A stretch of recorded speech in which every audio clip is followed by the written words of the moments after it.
માંગરોળમાં વરસાદ બાદ ભારે નુકસાન થયું છે। દરિયાના તોફાનના મોજાએ ભારે નુકસાન સર્જ્યું। હજારો માછીમારોની આજીવિકા સામે સંકટ જોવા મળ્યું છે। ફિશિંગ માટે જવા માટે હોડીની જગ્યા હતી જે એ બધે ધોવાણ થઈને નીકળી ગઈ છે। અત્યારે કાયમનું અમારે અત્યારે તો 40-50 ફૂટ ધોવાણ થઈ ગયું છે કે આગળ બારાની હાલત બહુ નાજુક છે। 30 ફૂટ જેટલો તો જો કાંઠો હતો, જો હોડીની પાર્કિંગ હતી એ વહી ગઈ છે ને કાયમનું 4-5 ફૂટ પાણી આ ધોવાણ થાય છે। એટલે અમારે હોડી ક્યાં રાખવી? દરિયા કિનારે રહેતા માછીમારી સમાજને સરકારી તંત્રોના લાભ મળતા નથી। આપ દ્રશ્યની અંદર જોઈ શકો છો। દર વર્ષે બહુ સારા પ્રોજેક્ટ માછીમાર માટે બહુ સારા આપે છે। એ પ્રોજેક્ટ આપે છે એ અમે ખાલી સાંભળીએ જ છે। કોઈ જાતનો પ્રોજેક્ટ અમને કોઈ મળ્યો નથી। વરઘોડું આપી દીધું છે, બધું કોન્ટ્રાક્ટ રાખ્યો છે। જે લોકેશન ઓલરેડી પસંદ કરવામાં આવેલ છે એની જગ્યાએ નવું લોકેશન પસંદ કરવા માટેની ભલામણ કરેલ છે।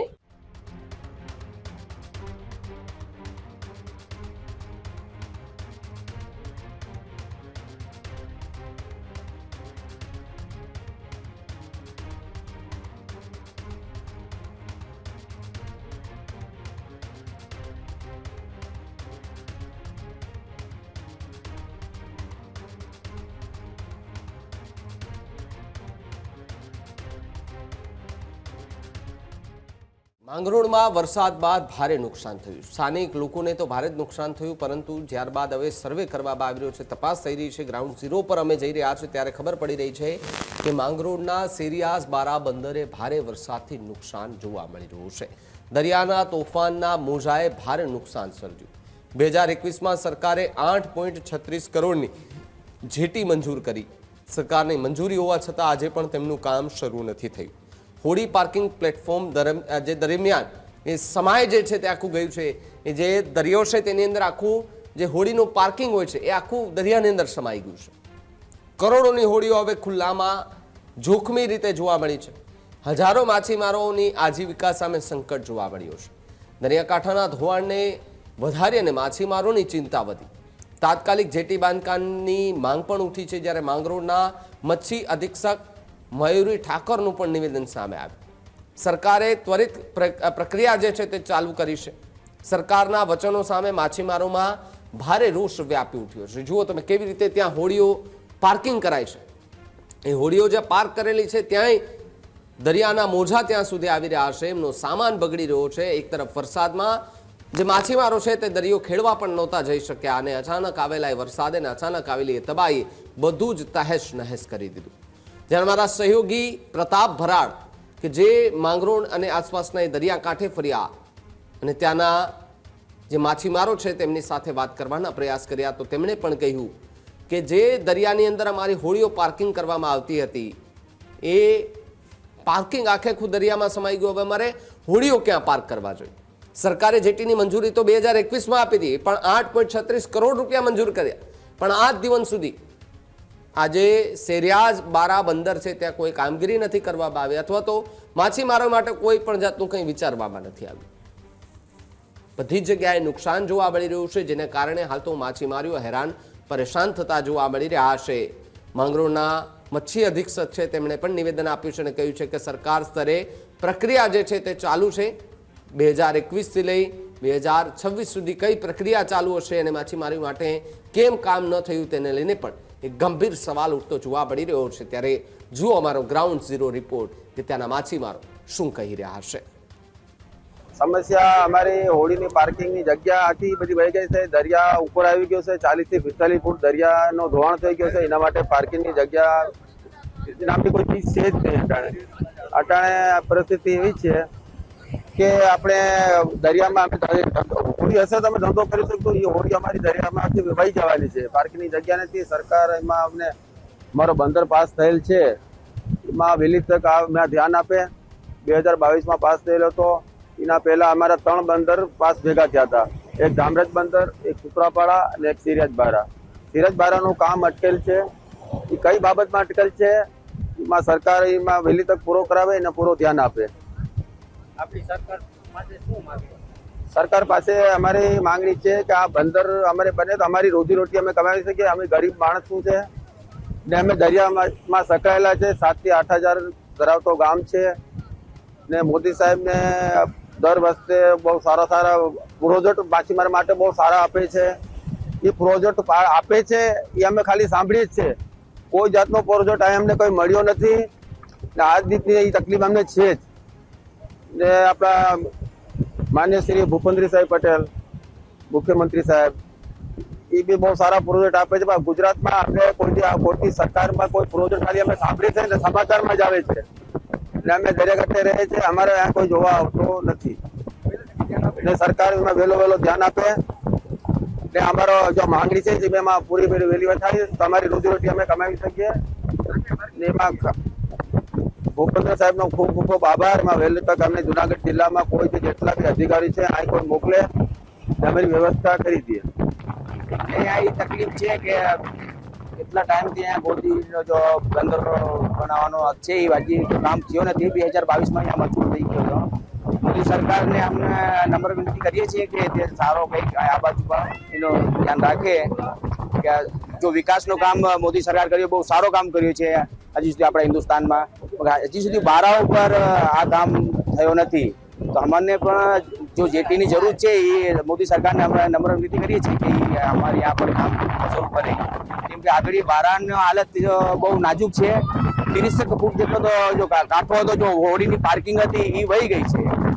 એના હિસાબથી હવે આવતા વર્ષે સિઝન ચાલુ થશે એમાં અમારે ક્યાં હોડી રાખવી હવે અમને ટેન્શનમાં છે. આજે વર્ષોથી અમે માછીમારી સાથે સંકળાયેલા માણસો છીએ અને વર્ષોથી અમારે દરિયાકાંઠે જિંદગી અમારી નાની હોડીઓનો બિઝનેસ છે ને એને રોજીરોટી એનામાં અમારી સમાયેલી. તો વર્ષોથી અમે આ કંડારા ઉપર જ રહેતા હોઈએ. આજે જે 40 ઇંચ પાણી પડ્યું એના લીધે જે અમારી ખાડી મોટા પાયે ફૂટી એના હિસાબે અમારે હોડી રાખવા માટેનું ને જે ફિશિંગ માટે જવા માટે હોડીની જગ્યા હતી જે એ બધે ધોવાણ થઈને નીકળી ગઈ છે. અત્યારે કાયમનું અમારે અત્યારે તો 40-50 ફૂટ ધોવાણ થઈ ગયું છે ને કાયમનું 4-5 ફૂટ પાણી આ ધોવાણ થાય છે. એટલે અમારે હોડી ક્યાં રાખવી એના માટે કરી ને બહુ અમારા માટે માથાનું દુખાવો થઈ ગયું છે કે અમે હવે અમારો આજીવિકાને સાચવવી ક્યાં માટે. અમારે અહીંયા બાજુમાં નદી છે. હવે એનું કામ અમે 2022માં પાસ થઈ ગયું હતું. ટેન્ડર નીકળી ગયા હતા બરોબર. હવે અત્યારે સુધી 2-3 વર્ષથી આજે કામ ચાલુ થયેલ નથી. માટે સરકારશ્રીને અમારી નમ્ર વિનંતી છે કે વહેલી તકે આ શેરિયાત બારાના માછીમારોને બચાવવા માટે વહેલી તકે યુદ્ધના ધોરણે આ કામ ચાલુ કરાવે. ખાસ કરીને અમારા જીતુ વાઘાણી સાહેબ જે ફિશિંગ મિનિસ્ટર છે એ મોટા પાયે અમારા ઉપર ધ્યાન કેન્દ્રિત કરી અને શેરિયાત બારાને જીવતું રાખવા માટે, રોજીરોટી માછીમારોને જીવાડવા માટે વહેલી તકે યુદ્ધના ધોરણે અમારી ખાડીનું કામ ચાલુ કરાવે એવી અમારી અપેક્ષા અને આશા છે. અમારે અત્યારે પરિસ્થિતિ એવી છે માછીમારોની કે દરિયો બહુ અમારે નજીક આવ્યો. 50 ફૂટ ઉપર આવી ગયો. હજી 10-15 ફૂટ જાય ને તમારી 300 હોડી વહી જાય દરિયામાં. અરે ઓછામાં ઓછા અમારે કરોડો નુકસાન થાય.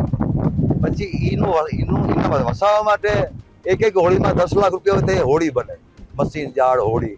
એના માટે અમારે ગંભીર હાલત છે.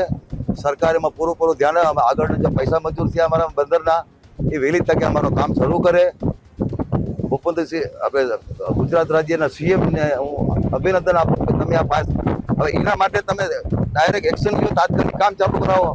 વરઘોડું આપી દીધું છે, બટું કોન્ટ્રાક્ટ રાખ્યો છે ને એના પૈસા બી ભરેલ છે, ડિપોઝિટ ભરેલ છે. એ છતાં કામ થતો નથી. કયા કારણસર થતો નથી એ અમને સરકાર જણાવે. અમારી નંબર વિનંતી. માંગરોળ બારા જુનાગઢ જિલ્લાનું એક ફિશ લેન્ડિંગ સેન્ટર છે જ્યાં 600 જેટલી હોડીઓ માછીમારી કરે છે. હાલમાં માંગરોળ બારા ખાતે નવી જેટી બનાવવા માટે 29 કરોડ જેટલી અંદાજિત ખર્ચ માટેની મંજૂરી હેઠળની કાર્યવાહી અત્રેની વડી કચેરી દ્વારા મંજૂરી માંગવા માટેની કાર્યવાહી ચાલુ છે. તેમજ પર્યાવરણ અને CRZની જે GCZMA કમિટી છે તેના દ્વારા જે લોકેશન ઓલરેડી પસંદ કરવામાં આવેલ છે એની જગ્યાએ નવું લોકેશન પસંદ કરવા માટેની ભલામણ કરેલ છે.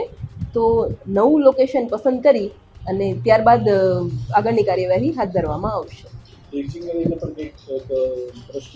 હા, ડ્રેજિંગ માટે પણ મંજૂરી મળેલ છે વડી કચેરી દ્વારા. તો તેની કાર્યવાહી પણ બહુ નજીકના ભવિષ્યમાં શરૂ કરવામાં આવશે. એટલે ખાસ કરીને બંદર માટેની જે જગ્યા છે તે અલગ જગ્યાએ ફાળવવાનું કારણ થોડાક જે ટેકનિકલ પ્રશ્નો હોય જેના કારણે બદલવું પડે, કેમ ભવિષ્યને વિચાર પર્યાવરણના પ્રશ્નોને ધ્યાને લઈ અને નવું લોકેશન જો પસંદ કરવામાં આવે તો મજબૂત અને સારું કામ થાય તો માછીમારોને પણ તેનાથી લાભ મળી શકે. જૂનાગઢ જિલ્લાના માંગરોળ તાલુકાના સેરિયાસબારા દરિયા કિનારે રહેતા માછીમારી સમાજને સરકારી તંત્રોના લાભ મળતા નથી. આપ દ્રશ્યની અંદર જોઈ શકો છો તે છે સેરિયાસબારાનો દરિયો. સેરિયાસબારાના દરિયાની વાત કરવામાં આવે તો 40 થી 50 મીટર સુધી દરિયો ધોવાઈ ગયો છે.